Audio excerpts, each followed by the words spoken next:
All right, guys. Happy Monday, everyone. Raid Shadow Legends just dropped a sneak peek of the Echoes of Oz campaign on their official YouTube channel. I think we talked about most of it on my channel, so feel free to check those videos out. But here's the official sneak peek and my reaction to it. So let's get straight to it.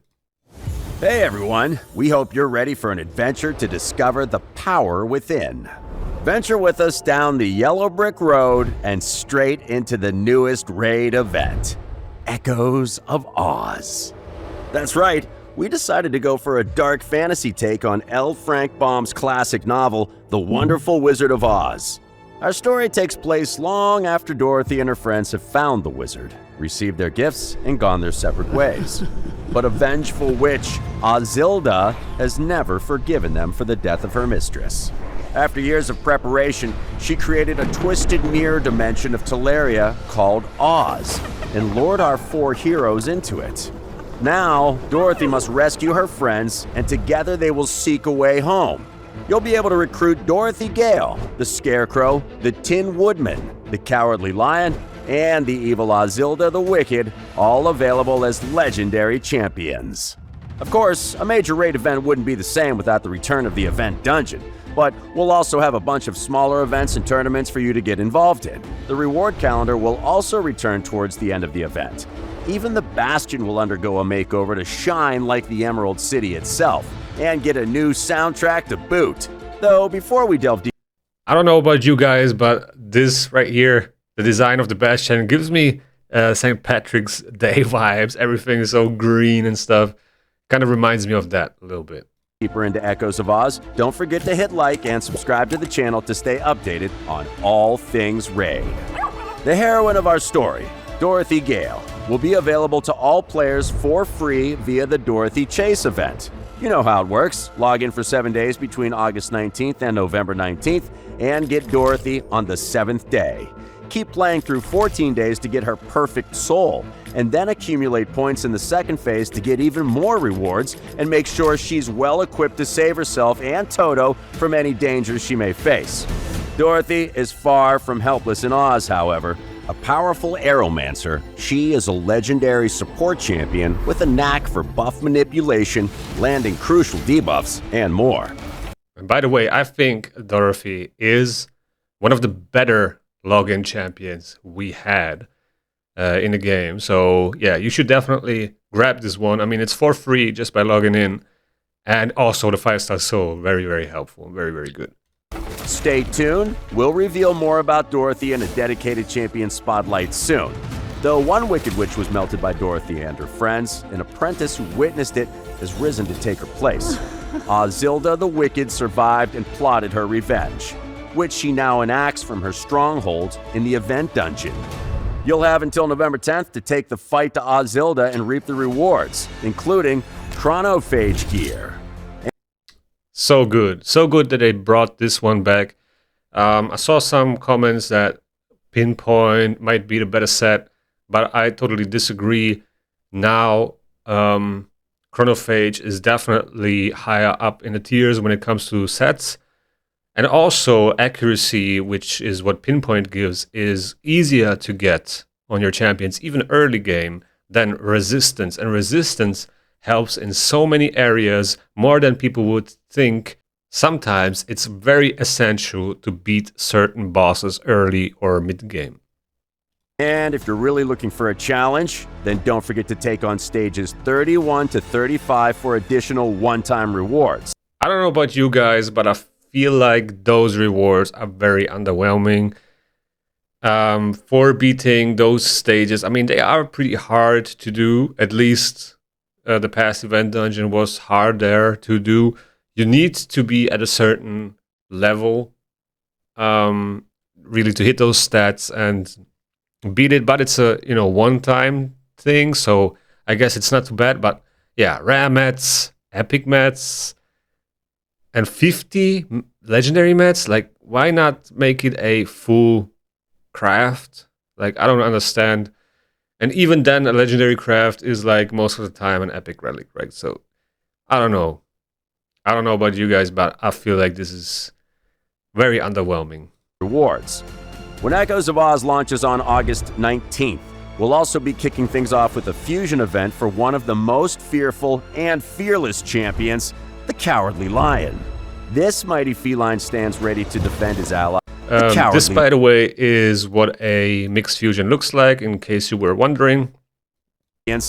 Right here. So you will be able to collect the fragments for the epics, right? It's going to be a little bit more than 400 fragments, probably like 450, something like that. And then you can fuse those into the epic. Then you need to level and ascend the epics, and then you can fuse them into the lion. The Cowardly Lion. This mighty feline stands ready to defend his allies and has some neat buffs to do just that. His passive skill proves that the lion has truly found his courage by countering fear and true fear debuffs, so let your enemies cower before the king of the beasts. You'll be able to add the Scarecrow, the Tin Woodman, and Ozilda the Wicked to your collection via shards and other events. Don't worry about missing them, though. All 5 legendary champions will remain summonable after Echoes of Oz ends in November. And that's not all. Which is a very good thing, right? That they're not time limited. It puts a lot less pressure on completing those events. But there are other areas of the game now that we're going to get to in a second where this might matter more now, right? To collect those champions and actually build them as well. All right, let's keep watching. You might have noticed a brand new type of dungeon that's already available in Raid, the Champion Proving Grounds. A new rotation will begin on September 7th, featuring Oz champions and the Champion. So the Oz champions will be in the next rotation. The primary pool on September the 7th, I think, is what it says here. A new rotation will begin on September 7th, featuring Oz champions and the Champion pools. September the 7th, okay? So the event's going to start on the 19th. We will have Dorothy by then, right? From the 7-day login. If you log in every day from the 19th, we will have her by then. And then also her 5-star soul, so that's a good thing. There's already one champion. The fusion's going to start. We're also going to have the fusion by then. But what I want to say is you also have to level them. You have to build them. You have to have the books, right? So they actually function. And I don't know about the other guys, right? How they're going to introduce them. I mean, most likely it's going to be a deck, a path, and the Champ Chase tournament. But then I don't know when it's going to happen, right? So yeah, there's that, right? You kind of have to get those champions, at least 4 of them, minimum, to be able to place on the leaderboards or even compete for the leaderboards. Or it also makes it easier for you to get the free star, right, for every stage. So you're kind of forced now to get those new champions every time they release a collab campaign or whatever. Even though they're not time limited, they will be in the primary pool for a limited amount of time. So, you know, there's the pressure now from that perspective if you want to collect these rewards from the Champion Proving Grounds, which are actually pretty good. The legendary relics from this group are very, very good and will help a lot of people, but it takes a lot of effort actually to complete those stages, okay? So, yeah. Let's keep watching. Use them to earn more rewards and get powerful anomalous accessories and coalescence relics. So we will get a new relic as well, as you can see here. This looks very, very interesting with the broken sword, kind of, with a skull around it. I don't know what it's going to be. I have no idea, but it's going to be part of this. Accessories and coalescence relics, along with other goodies. Now, let's dive into some of the cool rewards you earn during Echoes of Oz. There are themed avatar frames, a new profile background, and a special badge for collecting all 5 Oz champions. Spoiler alert, it might be our most adorable badge design yet.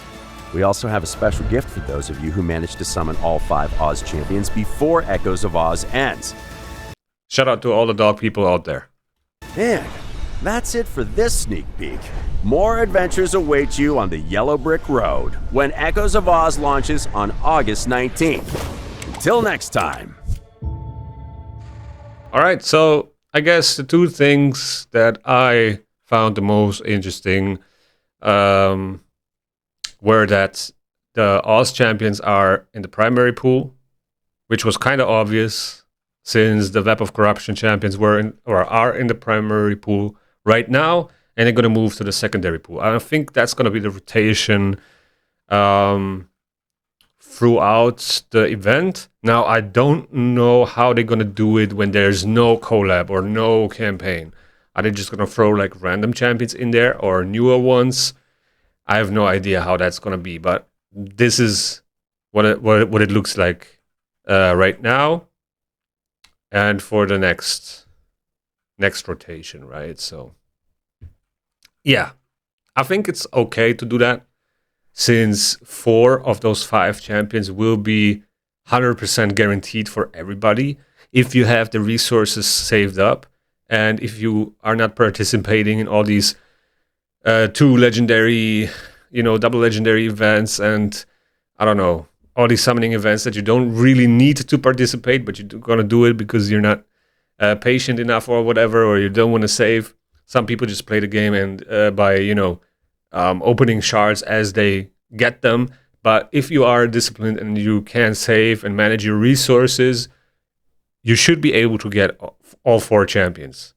The only one that will be very competitive or very contested is the champion chase, right? If you have to win a champion chase, there's only going to be like 1 out of 50 or 100 players that's going to get that champion. But then you can also get lucky from like a free prism summon on a prism pool or something similar, right? So the Void Legendary will be the one that's the hardest to get, right? So that's what it's going to be. And yeah, I think it's okay to do that. At the same time, the problem isn't getting them. The problem is booking them and having them build and having the resources ready as soon as you get those champions. And the second thing was this relic. I wonder what it's going to be like, what it's going to do. I have no idea, but it looks pretty cool. And yeah, we will have to wait and see. But yeah, guys, that's about it for this video. Let me know in the comments below what you think. How do you feel about this champion proving ground system? I know a lot of you guys don't really like this new content.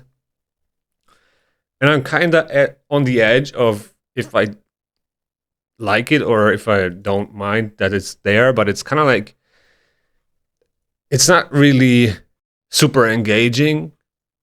I don't know. Maybe it's not for me. I have no idea, but Grim Forest, for example, got me a lot more excited than this. And yeah, that's about it, guys. Thank you for watching.